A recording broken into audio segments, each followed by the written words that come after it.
The planet Ilara, bathed in the amber light of a distant sun, had always been a quiet outpost at the fringes of human expansion. It wasn't a jewel of the galaxy, nor a stronghold of technological wonders, but it was home. Dense jungles, punctuated by rocky cliffs, concealed pockets of human colonists who had carved out a life amid the challenges of a rugged alien world. These settlers, hardened by Ilara's temperamental weather and its relentless wildlife, were a reflection of humanity's enduring resilience. Nathan Cole stood at the edge of a clearing, his weathered boots sinking slightly into the soft, mossy ground. His sharp, green eyes scanned the horizon, a rifle slung across his back. Once a soldier, Nathan had traded battlefields for a quieter existence here, far from the politics and conflicts that had shaped his younger years. Yet the instincts of survival and strategy had never left him, and today they burned brighter than ever. The faint hum of engines trembled through the humid air, sending ripples through the dense canopy above. Nathan clenched his jaw. They were coming. He had been the first to spot the Ultherian ships, a metallic plague blotting out the stars the night before. The colony's primitive sensors confirmed his worst fears. It wasn't a diplomatic envoy or a scouting mission. This was an invasion. He turned back toward the settlement, hidden beneath layers of natural camouflage and reinforced shelters. Dozens of families huddled there, oblivious to the scale of the threat bearing down upon them. To most of them, Nathan was the quiet man who repaired tools and helped clear the undergrowth when it threatened their gardens. Few knew about his years in the Terran Defense Corps or the battles he had fought in the icy wastes of distant moons. Fewer still would have guessed that this unassuming man now bore the weight of their survival. As the engines grew louder, Nathan moved quickly through the jungle, his practiced steps avoiding the gnarled roots and hidden pitfalls. He reached the central clearing where a group of colonists had gathered, their anxious whispers cutting through the heavy silence. A young woman, Lena, stepped forward. Her wide eyes betrayed her fear, but her voice was steady. "Are they here?" she asked. Nathan nodded grimly. "They'll land within the hour. We don't have much time." A murmur spread through the group. The Ultherians were not an unfamiliar name. Stories of their conquests had spread across the galaxy, a relentless empire of reptilian warriors who expanded their dominion with brutal efficiency. Nathan raised a hand, silencing the chatter. "Listen to me," he said, his voice firm but calm. "The Ultherians don't take prisoners. They'll destroy everything unless we fight back. I know we're outnumbered, outgunned, and far from reinforcements. But we have one advantage they don't." He paused, letting the weight of his words settle. "We know this land. Every hill, every crevice, every trap this jungle can offer, it's ours. If we use it, we stand a chance. A slim one, but it's better than none." Lena hesitated, then asked, "What do you need us to do?" Nathan took a deep breath. "I'll fight, alone if I have to, but I need the rest of you to stay hidden. Gather supplies, stay underground, and don't come out until it's over." He met their eyes one by one. "You're the future of this colony. If I fail, you need to survive." The group fell silent, the enormity of his words sinking in. Finally, an older man, Tom, stepped forward. His face was lined with years of labor, but his gaze was steady. "You won't be alone. I'll help." Nathan shook his head. "No, I need you with them. You know how to keep them safe. That's your fight." Tom hesitated, then nodded, placing a hand on Nathan's shoulder. "Be careful, son." Nathan turned away, his mind already racing. He had no illusions about the task ahead. The Ultherians would come in force, armored warriors with plasma rifles and advanced reconnaissance drones. They would sweep through the jungle with precision, eradicating anything that moved. But Nathan had faced worse odds before. He reached his modest workshop, its walls lined with tools, spare parts, and scraps of scavenged metal. Pulling a canvas sheet aside, he revealed a hidden stash of weapons, relics from his past life. A battered but reliable pulse rifle, a handful of grenades, and a combat knife he had carried for over a decade. He strapped on a lightweight body armor, its surface scratched and worn, and slung the rifle over his shoulder. The hum of the engines grew louder, punctuated by the shrill cries of birds scattering from the treetops. Nathan stepped outside, his eyes narrowing as the first Ultherian dropship pierced the clouds. It was a hulking, insect-like machine, its dark hull gleaming in the sunlight. Behind it, more ships followed, forming a grim procession. He crouched low, moving swiftly toward a ridge overlooking the clearing where the dropships would land. His heart pounded, but his hands were steady. He activated a small device, a motion-triggered explosive he had rigged from mining equipment. It was crude but effective, buried beneath the soft earth where the Ultherians would disembark. The first dropship touched down, its landing struts sinking into the soil. The hiss of hydraulics filled the air as a ramp descended, and the first wave of Ultherian soldiers marched out. They were tall and imposing, their scales glinting like polished armor, their eyes cold and unfeeling.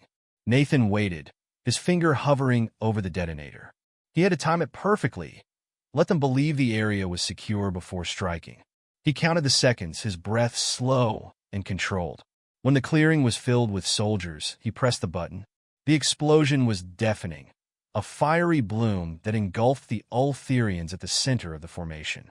The shockwave sent dirt and debris flying, and the jungle erupted into chaos. Nathan didn't wait to see the results. He raised his rifle, picking off stragglers with precise shots. The jungle came alive around him, his traps springing into action, sharp spikes, collapsing nets, and pits that swallowed unsuspecting soldiers. The Ultherians scrambled to regroup, their commanding officer barking orders in a guttural language. Nathan moved like a shadow, striking and retreating, never staying in one place for long. He had no intention of fighting them head-on. This was his territory, and he would make them pay for every step they took. As the battle unfolded, Nathan couldn't ignore the grim reality. He was just one man against an army. But in the back of his mind, a spark of defiance burned. They called humans Deathworlders, survivors of the most hostile conditions in the galaxy. If that was true, then he would show these invaders exactly what it meant to face one. The jungle, once a tranquil sanctuary, now roared with the echoes of war. The dense jungle was alive with the cacophony of conflict. The Ultherians moved through the undergrowth in disciplined formations, their reptilian eyes scanning for signs of movement. Nathan Cole watched from a concealed vantage point, his pulse steady despite the adrenaline coursing through his veins. These were soldiers bred for war, bigger, stronger, and armed with technology far beyond anything he carried. But they were also predictable, their rigid strategies unsuited to the chaos he had unleashed. The first trap had already left its mark, a smoldering crater where several Ultherians had met their end. Yet they came on, relentless as a tide, determined to overwhelm the colony through sheer numbers. Nathan shifted position, his movements silent and precise. He had no illusions of stopping them all. His goal was to slow them, confuse them, and bleed them enough to make their victory costly. As the lead squad passed beneath his perch, he activated another device, a tripwire strung across the jungle floor. A hidden cluster of explosive charges detonated, sending shards of shrapnel ripping through the formation.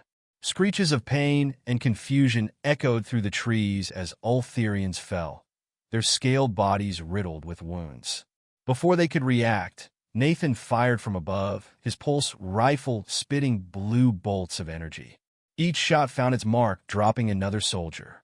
The survivors scrambled for cover, their commander bellowing orders. Nathan moved before they could pinpoint his location, slipping into the shadows. His mind raced, calculating his next move. The jungle was his ally, its labyrinthine paths and natural hazards offering him endless opportunities to strike. He had spent years exploring this terrain, cataloging every pitfall and vantage point. Now, that knowledge was his greatest weapon. The Ultherians were learning, though. Their drones buzzed overhead, their sensors scanning for heat signatures. Nathan cursed under his breath as one hovered dangerously close, its lens swiveling toward his hiding spot. He reached for a small EMP grenade, a precious tool he had saved for this exact moment. With a flick of his wrist, he hurled it skyward. The grenade detonated with a sharp crack, and the drone spiraled to the ground, its circuitry fried. The sound drew attention. A squad broke off from the main force, moving toward the disturbance. Nathan gritted his teeth, realizing he couldn't evade them forever. He led them deeper into the jungle, weaving through dense foliage and over jagged rocks. The terrain grew treacherous, the ground littered with thorny vines and slick with moss. He knew where he was heading, a narrow ravine where the Ultherian size and equipment would work against them. As he reached the edge, he turned and fired a quick burst, drawing the squad closer. They followed, their heavy boots crunching through the undergrowth. Nathan waited until they were clustered at the narrowest point before triggering another trap. A concealed line snapped free, releasing a cascade of rocks and debris from above. The Ultherians scrambled to escape, but the ravine funneled the collapse, crushing several beneath the weight. The survivors roared in fury, their plasma rifles lighting up the shadows as they fired blindly. Nathan used the chaos to slip away, his body aching from the constant exertion. He couldn't remember the last time he had rested or eaten. Fatigue gnawed at him, but he pushed it aside. There was no room for weakness here. The jungle had turned against the invaders, each step forward costing them dearly. Yet they pressed on, their sheer numbers ensuring that the losses did not break their advance. Nathan marveled at their determination even as he sought to exploit it. He lured them into natural choke points where their formations crumbled and picked off stragglers whenever he could. Each victory was a small, bitter triumph, bought with sweat and blood. The Ultherian's commander, a hulking figure draped in ornate armor, seemed to sense the nature of his enemy. The initial arrogance in their tactics gave way to caution. Patrols moved slower, their movements more deliberate. Nathan observed them from a distance, noting the subtle shift. This one was smart, adapting to the unconventional threat. It was only a matter of time before they closed the net around him. As night fell, the jungle transformed into a black labyrinth, its every shadow a potential hiding place. Nathan used the cover to his advantage, striking from unexpected angles. He targeted their supplies, setting fires that sent plumes of acrid smoke into the sky. He disabled their vehicles, sabotaging their engines with precision tools and a steady hand. Each act of sabotage drew a response, the Ultherians growing more desperate to flush him out. The turning point came when they deployed a massive war beast, a towering creature bred for destruction, its muscular frame bristling with armor and weaponry. Nathan stared at the beast from a distance, a grim smile playing on his lips. It was an impressive show of force, but it was also a liability. The jungle was no place for such a creature. He lured it into the heart of the jungle, where the trees grew thick and the ground was treacherous. The war beast crashed through the undergrowth, its handlers shouting commands in their guttural language. Nathan baited it with well-placed shots, drawing it deeper until it was mired in a swampy basin. The creature thrashed, its massive bulk sinking into the muck. Nathan used the moment to strike, planting explosives along its exposed flank. As he retreated, the charges detonated, a thunderous explosion that shook the ground and sent a shockwave rippling through the trees. The beast's death was a blow to the Ultherians' morale. Nathan could feel it in their movements, the hesitation creeping into their advance. They were still dangerous, but the cracks were showing. He pressed his advantage, hitting them harder, faster. His body screamed for rest, but he couldn't stop now. The colony's survival depended on his ability to keep them at bay. By the time dawn broke, the jungle was a battlefield littered with the remnants of the invaders. Smoke curled into the sky, mingling with the cries of alien birds. Nathan crouched in the shadows, his rifle resting across his knees. He had bought them time, but the fight was far from over. The Ultherians were regrouping, their commander rallying the survivors for one final push. Nathan's traps were nearly spent, his ammunition running low. Despite the odds, he felt a grim satisfaction. He had made them bleed, forced them to reckon with the tenacity of a single human. As he prepared for the next round, his mind was calm, his resolve unshaken. They called him a Deathworlder, a child of a planet that bred survivors. If this was his last stand, he would make sure the Ultherians never forgot the lesson they had learned here.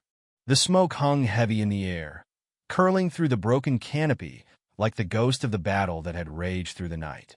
Nathan Cole sat with his back against a jagged tree trunk, his chest heaving as he fought for every breath. His body was battered and bruised, his armor scorched and pitted with plasma burns, but he was alive.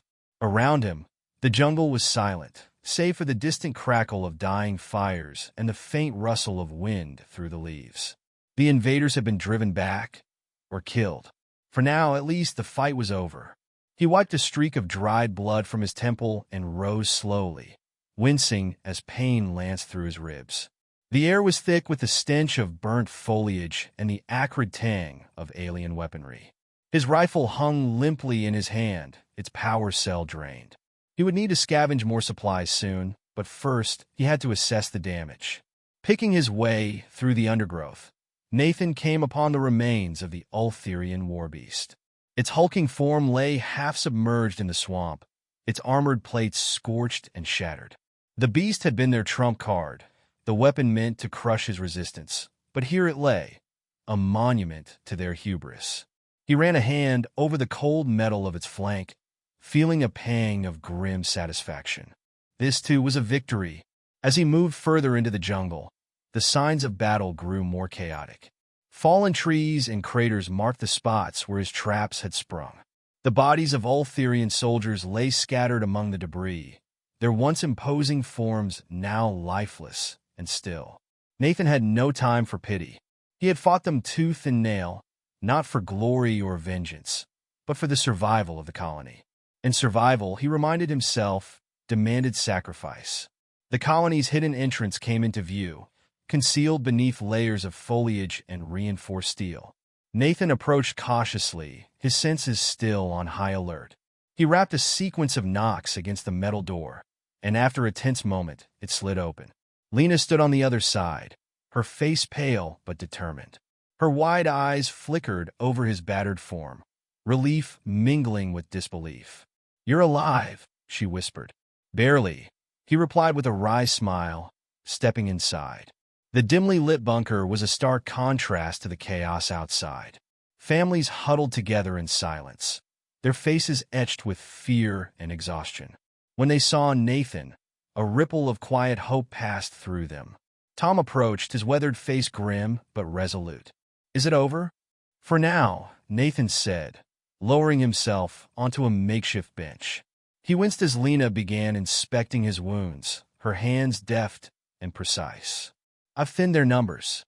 Their commander is still out there, but they'll think twice before attacking again." Tom nodded, his expression unreadable. "You've done more than we could have hoped for." Nathan didn't respond.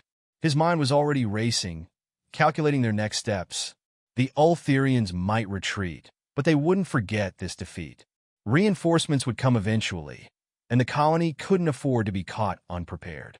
He needed to fortify their defenses, repair the damaged systems, and ensure that the survivors were ready for whatever came next. Lena finished her work and sat back, her gaze searching his. "You can't keep doing this alone, Nathan. Sooner or later, I'll stop them," he interrupted, his voice firm.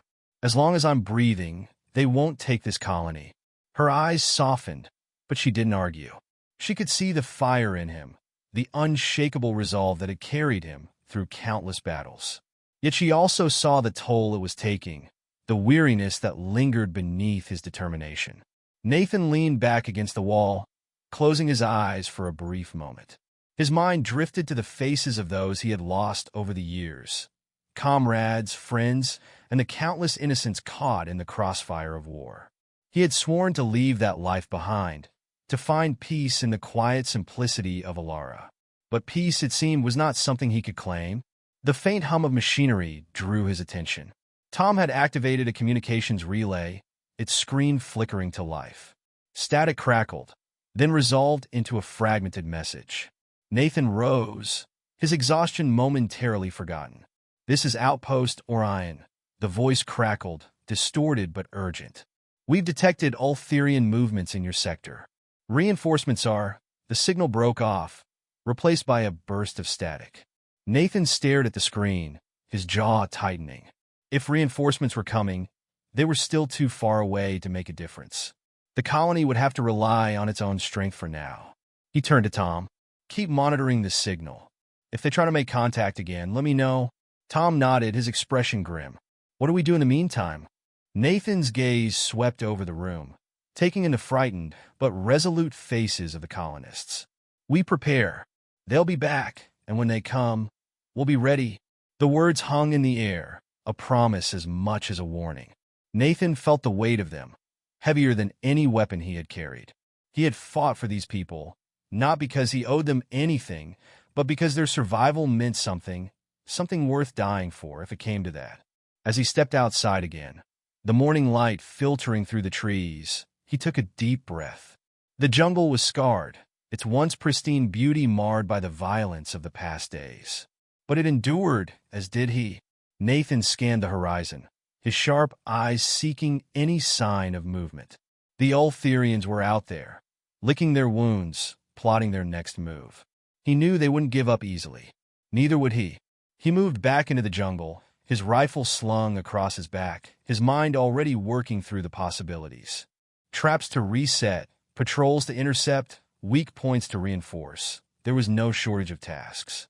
And in the quiet spaces between, the faint hope that reinforcements might arrive in time to tip the scales. For now, though, he would fight. One man against an army, a Deathworlder defending the fragile spark of life he had sworn to protect. As the jungle closed around him, its shadows deep and endless, Nathan Cole disappeared into the wild, a ghost among the trees, ready for the battle to come.